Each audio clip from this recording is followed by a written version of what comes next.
"Wahai Rasulullah, engkau telah menyakitiku, maka berilah kesempatan kepadaku untuk membalasmu, untuk mengqisasmu."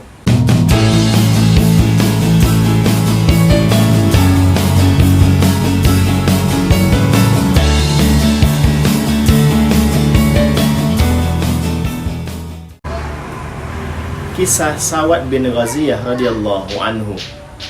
Sawad bin Ghaziyah radhiyallahu anhu adalah salah seorang ahlul Badar dan termasuk dari sedikit sahabat yang menemui syahidnya di medan perang Badar itu. Pada hari berlangsungnya pertempuran, ketika sedang persiapan pasukan, Nabi Muhammad SAW mengatur barisan dan meluruskannya, seperti ketika meluruskan saf-saf solat. Saat tiba di tempat Sawad, beliau melihat kalau posisinya agak bergeser, tidak lurus dengan anggota pasukan lainnya. Beliau memukul perut Sawad dengan anak panah sambil bersabda, "Luruskan wahai Sawad, luruskan barisanmu wahai Sawad." Tetapi tanpa diduga oleh siapapun, tiba-tiba Sawad berkata, "Wahai Rasulullah, engkau telah menyakitiku, maka berilah kesempatan kepadaku untuk membalasmu, untuk mengqisasmu." Para sahabat pun terkejut dan sebagian besar marah dengan ucapan Sawad ini. Apalagi Umar bin Khattab.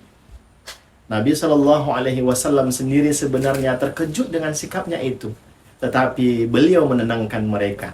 Sambil menyerahkan anak panah yang dipakai untuk memukul, beliau bersabda, "Kalau begitu, balaslah wahai Sawad."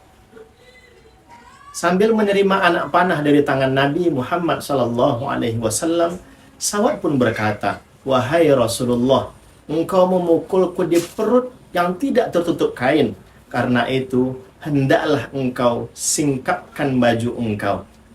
Para sahabat semakin marah dengan sikap dan kemauan Sawad yang tidak sepatutnya ini. Tetapi Nabi Muhammad SAW tetap menenangkan mereka dan memenuhi permintaan Sawad. Setelah beliau menyingkapkan baju beliau, Sawad segera melemparkan anak panah tersebut dan memeluk perut Nabi Muhammad SAW dengan erat sambil menangis bahagia, sekaligus meminta maaf kepada Rasulullah SAW. Sekali lagi Nabi SAW dibuat terkejut dengan tindakan Sawad yang tidak disangka-sangka ini. Beliau berkata, "Apa-apaan engkau ini wahai Sawad?" Sawad berkata, "Inilah yang aku inginkan ya Rasulullah. Telah lama aku berharap kulitku yang hina ini bisa bertentuhan dengan kulit engkau yang mulia.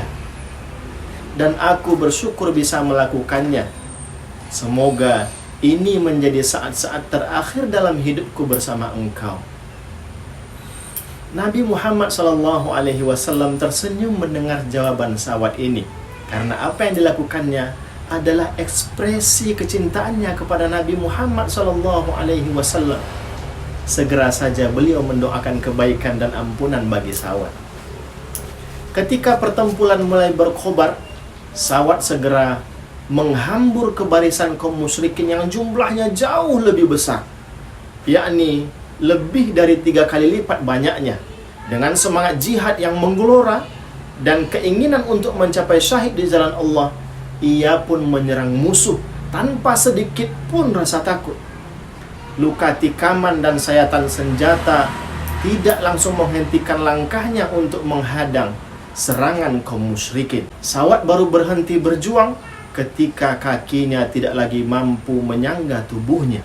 Tangannya tak lagi mampu menggerakkan pedang akibat terlalu banyaknya luka-luka dan darah yang mengucur dari tubuhnya. Namun demikian, mulutnya tampak tersenyum ketika tubuhnya roboh ke tanah, karena ruhnya langsung disambut para malaikat yang langsung mengantarkannya ke hadirat Allah Subhanahu wa ta'ala. Semoga bermanfaat.